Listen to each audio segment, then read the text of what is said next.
Hello दोस्तों, नमस्कार, welcome, स्वागत है आप सभी का। आज की हमारी करंट अफेयर्स में दोस्तों हम बात करने वाले हैं 9 जनवरी से बनने वाले सभी महत्वपूर्ण क्वेश्चंस जो भी आपके परीक्षा में बन सकते हैं। फिर चाहे आप आने वाले कोई भी एग्जाम की तैयारी कर रहे हैं, करंट अफेयर्स आपके सभी एग्जामों के लिए बहुत ही महत्वपूर्ण होती है। तो आइए वीडियो को शुरू करते हैं। वीडियो को शुरू से लेकर अंत तक जरूर देखिए करिए और पूछे गए जो भी सवाल हैं उनके जवाब कमेंट बॉक्स में जरूर दिया करिए। इससे आपकी तैयारी और बेहतर हो जाएगी और आपको चीज़ें याद रखने में आसानी होगी। चलिए बिना समय खराब किए वीडियो को स्टार्ट करते हैं पहले सवाल से। पहला सवाल हमारे सामने आ गया है, कह रहा है राष्ट्रीय विज्ञान दिवस 2022 का थीम क्या था। आपसे 2022 का विषय पूछा गया है।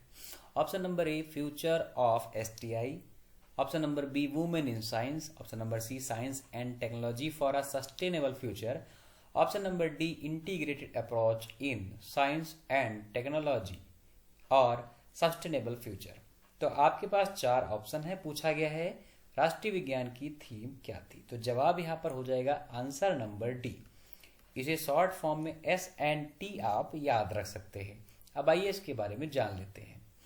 तो इस वर्ष के राष्ट्रीय विज्ञान दिवस साइंस डे की theme integrated approach in S&T for sustainable future रखी गई है। अगर हम बात करें भौतिकी के वैज्ञानिक जो कि भारतीय मूल के हैं डॉक्टर सीवी रमन, इनके रमन प्रभाव की खोज को चिन्हित करने के लिए 28 फरवरी को भारत में राष्ट्रीय विज्ञान दिवस मनाया जाता है। दोस्तों आप सभी को बता देते हैं कि भौतिकी के क्षेत्र में भारत की तरफ से पहला नोबेल इन्हें ही दिया गया था। आप सभी को कमेंट बॉक्स में जवाब जरूर देना है कि कब दिया गया था, कौन से वर्ष। अगर हम बात करेंगे इनके अलावा तो सबसे पहला नोबेल जो कि पूरी दुनिया में दिया गया वो 1901 में दिया गया है रॉन्टजन साहब को। किसकी खोज के लिए? एक्सरे की खोज के लिए। और अगर हम भारत में आ जाएंगे तो भारत में रमन जी के अलावा आपको डॉक्टर हरगोविंद खुराना जी भी पढ़ने को मिलते हैं, जिन्हें 1968 में इस पुरस्कार से नवाजा जा चुका है। उसके अलावा चंद्रशेखर जी भी हैं जिन्हें इस पुरस्कार से नवाजा गया है। तो आप सभी को कमेंट बॉक्स में जवाब देना है कि सीवी रमन जी को यह पुरस्कार दिया गया था कब, जो कि भारत का पहला है। सवाल नंबर 2 की बात कर लेते हैं। तो निम्नलिखित में से किस कंपनी ने green energy development corporation of Orissa limited GEDCOL के साथ साझेदारी की है? इंपॉर्टेंट क्वेश्चन है दोस्तों। Energy development company limited, Satluj Jal Vidyut limited, Uttar electric power company या फिर NHPC। तो जवाब हो जाएगा 2 नंबर का हमारा ऑप्शन नंबर डी। आपको दिख रहा होगा NHPC लिमिटेड। अब ये क्या है आइए देखते हैं। तो NHPC लिमिटेड ने 9 राज्यों और नेपाल में 27,000 मेगावाट से अधिक क्षमता की नई पन बिजली और सौर परियोजनाएं स्थापित करने का निर्णय लिया है। NHPC के CMD हैं अभय कुमार सिंह। विद्युत मंत्रालय के अधीन NHPC भारत की सबसे बड़ी जल विद्युत कंपनी है। इसका गठन 1975 में सभी पहलुओं में पन बिजली के कुशल विकास की योजना बनाने के उद्देश्य से किया गया था। केंद्रीय मंत्री राजकुमार सिंह ने नवीन और नवीकरणीय ऊर्जा मंत्री के रूप में कार्यभार संभाल रखा है, ये भी याद रखेंगे। आप सभी को कमेंट बॉक्स में जवाब देना है कि भारत का पहला पन बिजली केंद्र कहाँ और कब खोला गया था। भारत का पहला पन बिजली केंद्र कहाँ और कब खोला गया था, कमेंट में जवाब जरूर दीजिएगा। चलिए हम बात करते हैं सवाल नंबर 3 की। तो सवाल नंबर 3 हमारे सामने आ चुका है। 2020 के बाद वैश्विक जैव विविधता ढांचे पर 2 दिवसीय एशिया या दक्षिण एशियाई परामर्श बैठक निम्नलिखित में से किस स्थान पर आयोजित की जा रही है? तो 2 दिवसीय दक्षिण एशियाई परामर्श बैठक हुई है, ये कहाँ पर हुई है? ढाका में, नई दिल्ली में, काठमांडू में या फिर कोलंबो में। तो 3 नंबर का सही जवाब है ऑप्शन नंबर बी, यानी कि न्यू दिल्ली। अब आइए देखते हैं क्या है ये।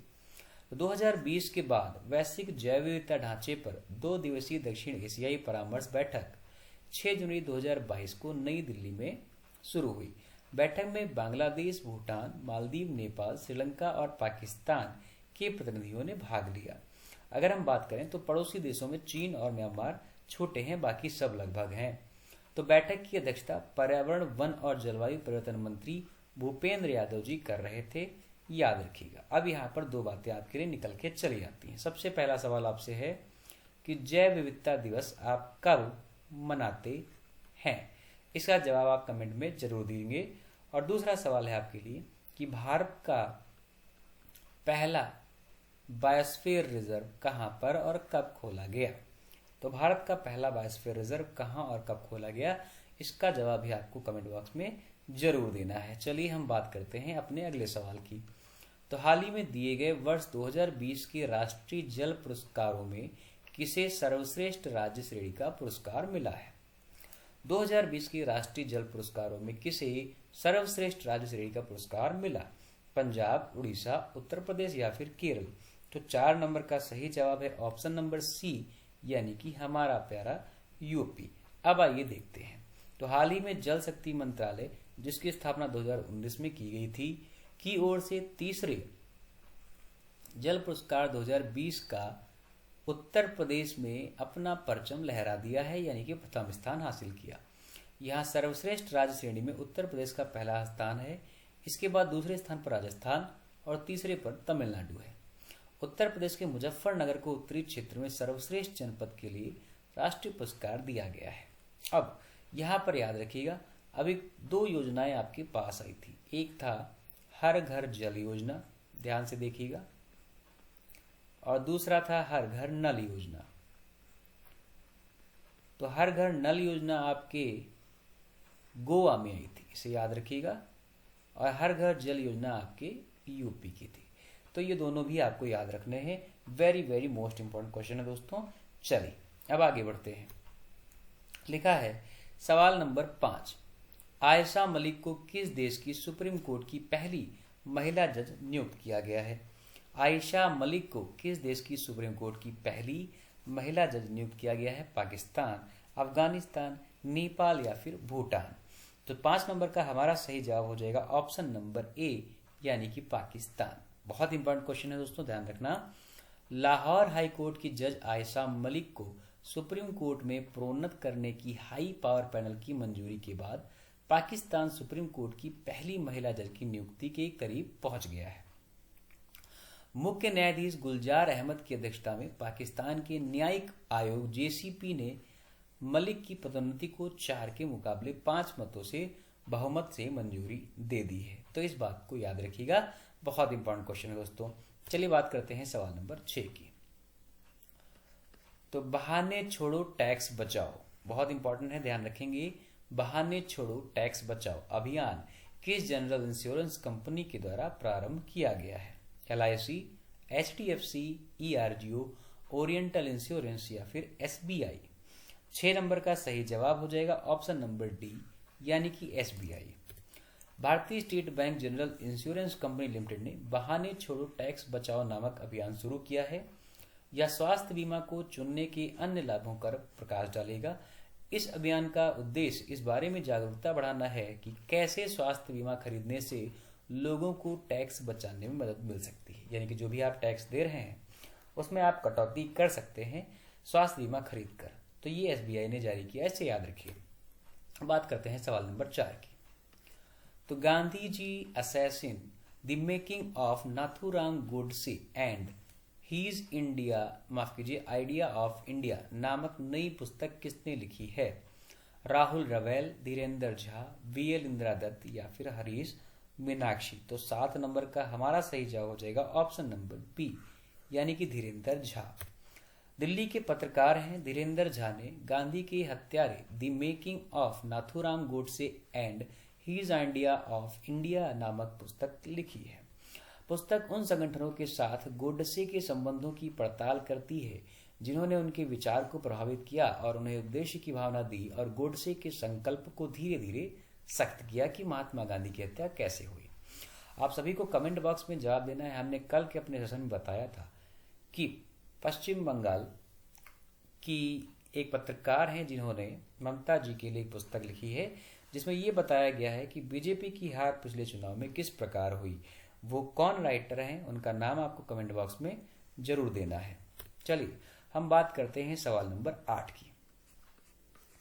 तो केंद्र सरकार ने निम्नलिखित में से किसे कृषि लागत और मूल्य आयोग CACP के अध्यक्ष के रूप में फिर से नियुक्त किया? फिर से नियुक्त है, याद रखिएगा।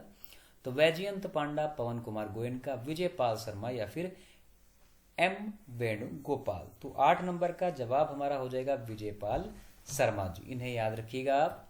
बात करेंगे 5 साल का कार्यकाल पूरा होने के बाद पिछले साल मई में पद छोड़ने के बाद केंद्र विजय पाल शर्मा को कृषि लागत और मूल्य आयोग CACP के अध्यक्ष के रूप में नियुक्त की है। शर्मा भारतीय प्रबंध संस्थान अहमदाबाद में कृषि प्रबंध केंद्र में प्रोफेसर हैं। उन्हें पहली बार 2016 में CACP का अध्यक्ष नियुक्त किया गया था और अब ये पुनः अपॉइंट हो गए हैं। 9 नंबर की अगर हम बात करें तो जनवरी 2022 में संघाई सहयोग संगठन के नए महासचिव के रूप में किसने पदभार ग्रहण किया? SCO के नए महासचिव बन गए हैं WU Hetao, Wang Yu, Zhang Ming या झोउ डिंग।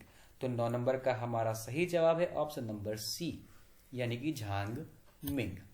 SCO में वर्तमान में आपको 8 सदस्य देखने को मिलते हैं। भारत, कजाकिस्तान, चीन, किर्गिज गणराज्य, पाकिस्तान, रूस, तजाकिस्तान और उज्बेकिस्तान। बात करेंगे अगर तो सुरक्षा केंद्रित ब्लॉक में पर्यवेक्षक स्थिति वाले 4 देश और संवाद भागीदारी के रूप में 6 देश और शामिल हैं। भारत और पाकिस्तान 2017 में अस्ताना शिखर सम्मेलन में SCO में शामिल हुए थे।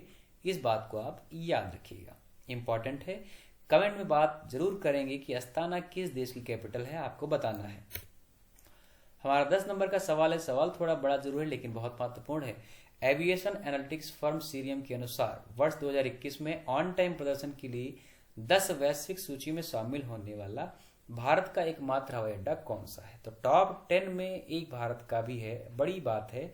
आइए देख लेते हैं कौन सा। तो कुशीनगर हवाई अड्डा, ज्वेल हवाई अड्डा, जयपुर अंतर्राष्ट्रीय हवाई अड्डा या फिर चेन्नई हवाई अड्डा। तो 10 नंबर का जवाब सही है ऑप्शन नंबर D, यानी कि चेन्नई हवाई अड्डा।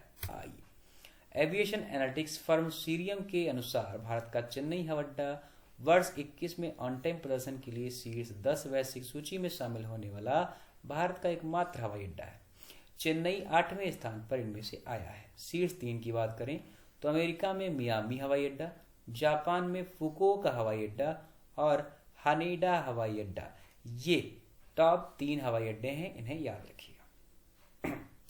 चलिए दोस्तों, बात करते हैं सवाल नंबर 11 की। तो वैश्विक crypto super app crypto wire ने भारत का कौन सा क्रिप्टो करेंसी IC15 वैश्विक सूचकांक जारी किया है? पहला, दूसरा, तीसरा या फिर चौथा? तो 11 नंबर का सही जवाब है ऑप्शन नंबर A, यानी कि पहला। वैश्विक crypto super app crypto wire ने हाल ही में भारत का पहला क्रिप्टो करेंसी IC15 वैश्विक सूचकांक जारी किया है। यह IC15 वैश्विक या विश्व के प्रमुख क्रिप्टो एक्सचेंजों पर सूचीबद्ध शीर्ष 15 व्यापक रूप से कारोबारों वाली क्रिप्टो करेंसी के प्रदर्शन को मापता है। तो बात करते हैं अपने अंतिम सवाल की आज के। तो भारतीय मानक ब्यूरो के स्थापना दिवस का कौन सा संस्करण 6 जनवरी 2022 को मनाया गया? भारतीय मानक ब्यूरो का स्थापना दिवस का कौन सा संस्करण 6 जनवरी 2020 को मनाया गया? माफ कीजिए 22 को। तो 65, 70, 80 या फिर 75? तो 12 नंबर का हमारा सही जवाब है ऑप्शन नंबर D, यानी कि 75।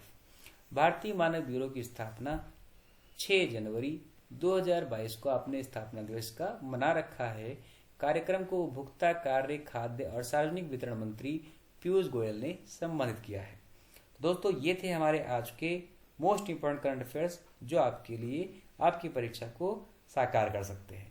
मुलाकात करेंगे कल फिर नए वीडियो, नई करंट, नई खबरों के साथ। आज के लिए इतना ही। हमारे चैनल के साथ बने रहें। नए हैं तो सब्सक्राइब जरूर कर लीजिए, बेल आइकन को ऑन कर लीजिए। सुबह 6 बजे आपको ये वीडियो मिल जाती है। आज के लिए इतना ही। नमस्कार, धन्यवाद, जय हिंद।